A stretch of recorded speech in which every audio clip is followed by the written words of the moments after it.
This is Scott, and this is my 7th guitar story. This will also be the last in this series, unless, at least until the time I get another guitar, because this represents the most recent guitar I purchased and the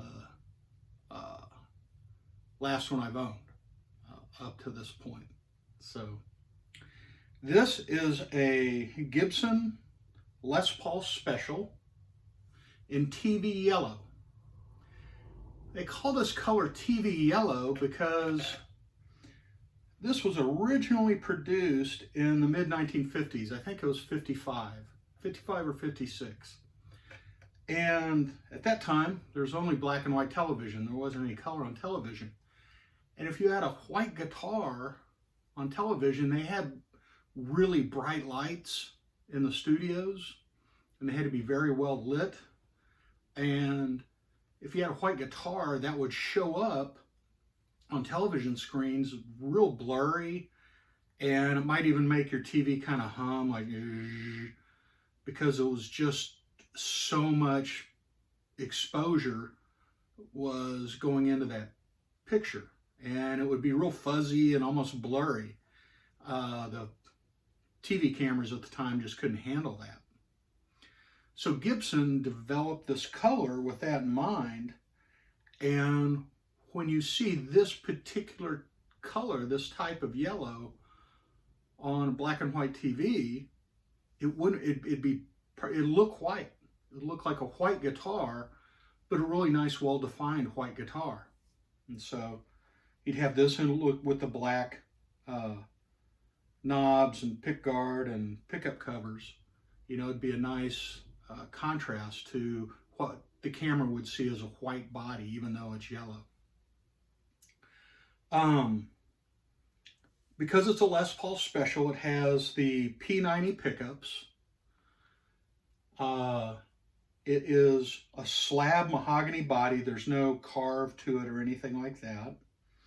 And a mahogany neck with a rosewood fingerboard. Has binding along the fingerboard. Has a Graphtec nut. And it comes with Gibson Deluxe vintage tuners. I replaced those with these Grover locking tuners that I had on another guitar. I pulled them back off of that one and put them on this one, and they're an actual drop-in fit. They fit perfectly. You don't have to drill, no new holes, no nothing like that. You just put them in, one screw for each tuner on the back here, and it fits in the hole that the other one came out of. So it's a really good drop-in option for locking tuners. Kluson makes a locking tuner that looks more like the Gibson Deluxe vintage style tuners, but those are, you know, 90 bucks, and I already had these, so why spend an extra 90 bucks when these work just as well? The electronics in this, I have 2 volumes, 2 tones. This one these two are the volume and tone for the bridge, volume and tone for the neck, and you have your pickup selector there. The wiring here, these are hand wired with orange drop capacitors. That was a big selling point. This was new for 2019 from Gibson. They hadn't produced this model in some time. It is a nitro cellulose finish and a wrap tailpiece. It's not compensated or anything. To intonate your guitar, and intonation just merely means that when you have it in tune here at the nut, if you press down anywhere on the fretboard, it's going to remain in tune. You do that with some little screws that are on the end of this tailpiece, so you kind of move it this way and that if you need to intonate the guitar. When I got it, it was already in tone very well, straight from the factory. So I didn't feel like there was any adjustment needed for that. It's not going to be nearly as precise as, say, my Stratocaster or my PRS that have individual saddles that you can intonate each string individually. But it's going to get you pretty close. for what you want to do. The neck on this is considered a period neck, they call it. It's pretty beefy. It's a beefy neck. It's by far the largest neck I have on any of my guitars.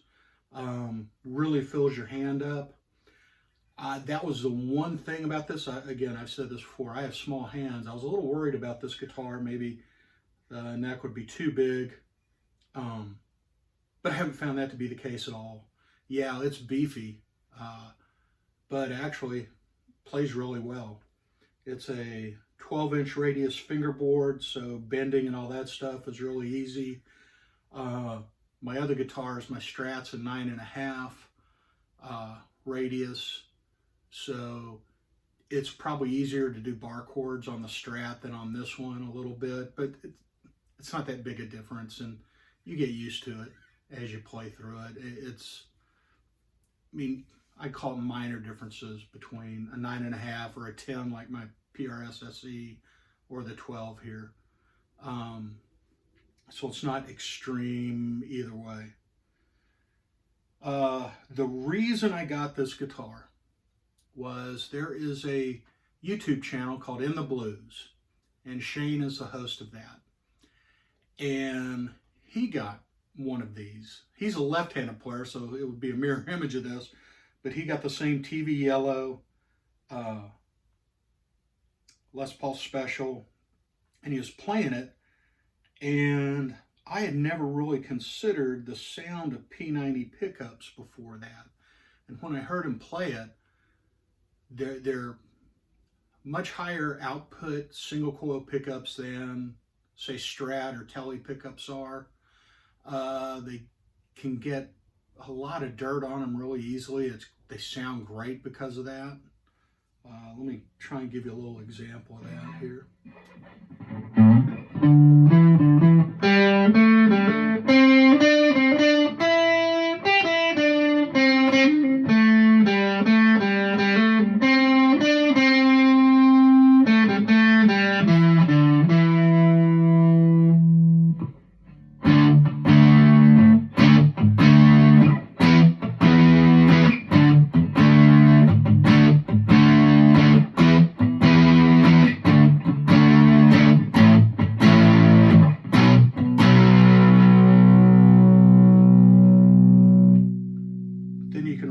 Volume. And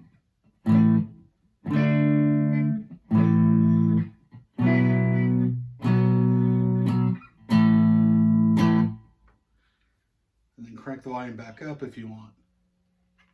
Because they are such high output pickups, single coil, you're going to get a lot of 60 cycle hum from them. But I knew that going in because of what Shane had said on his channel. They're really hot, as well as some other channels I looked at. But they sound incredibly good. You'll want to use some type of noise gate usually with them. My amp, my Boss Katana Mark II here, has that function built into it. So especially on this particular setting I have, which is kind of a crunchy blues type setting, yeah, I definitely engaged the noise gate and kind of played around with it to get a lot of that 60 cycle hum out of it.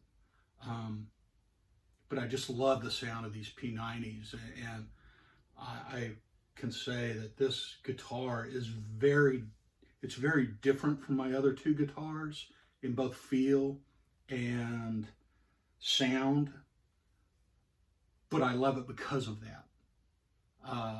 So now I feel like I have, as far as my electric guitars go, I have three very unique instruments. I have your, classic dual humbucker PRS SE that can cover ground, a lot of rock and just tons of ground with those dual humbuckers.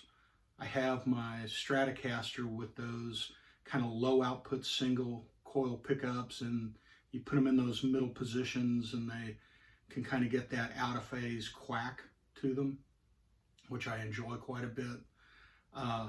And then I got this kind of raw P90 sound from these Gibson P90s. Now, these were the original style of pickup. Gibson was the first electric guitar. The Gibson Les Paul was the first electric guitar to hit the U.S. market after Leo Fender's Telecaster.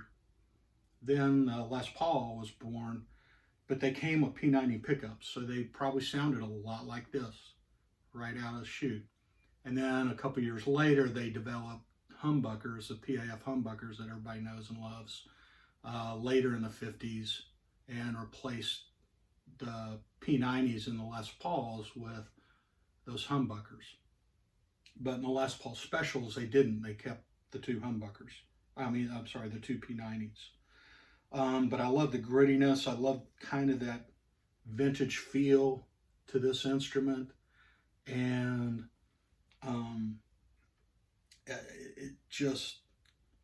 it has a unique sound. And especially in this middle position, you know, people talk about the bridge position, and it does. It will rock. It will straight out rock from the bridge position. But this middle position for blues playing is really where I think, for me anyway, is where it really hits its stride. So, again, I just adore all my guitars. I really do. And again, I've said this before in previous videos. If you find yourself with guitars you're not playing, why keep them around? Same thing with amps. If you're not going to play an amp, get rid of it. Put it in the hands of somebody who is going to use it. You know, I don't see that. I can see where people want to collect them for sentimental value. You know, maybe it's their first guitar when they were young and they want to keep that around. And I get it. And look, if you want to be a guitar collector, be one. That's cool. I get it. It's not for me. For me, I view guitars, they're beautifully worked instruments that I want to play. And I'm going to play, and I'm going to set them up to play. And it's kind of like the deal with putting locking tuners on this. You know, some people might go, why are you doing that? That may devalue it. I don't care what it's valued at. I love this guitar. I don't intend to sell it unless I'm forced to. Knock on wood. Won't have to. But I buy guitars for the way they sound, the way they make me feel, the way they look to me, but most specifically, the way I feel when I play them. And this is a beautiful example. And yes, if you've noticed, I've got the 3 top guitar manufacturers in the U.S., Fender, Gibson, and PRS. I got one of each. Does that mean the other manufacturers, you know, aren't as good? No. They may have superior instruments. These are the 3 that really stuck with me right now. Now, we all know the saying, you know, what's the perfect number of guitars? It's exactly one more than you currently own. So, will I be getting another guitar? Not anytime soon. But will I ever get another guitar in my lifetime? Absolutely. I'm sure I will. But gosh, with these, right now, I'm just having too much fun playing them. So who knows what's next? Maybe a tube amp. Anyway, thanks for listening. I hope you enjoyed these little videos. And if I do ever get a new guitar or a new amp, I'll be sure to put out one of these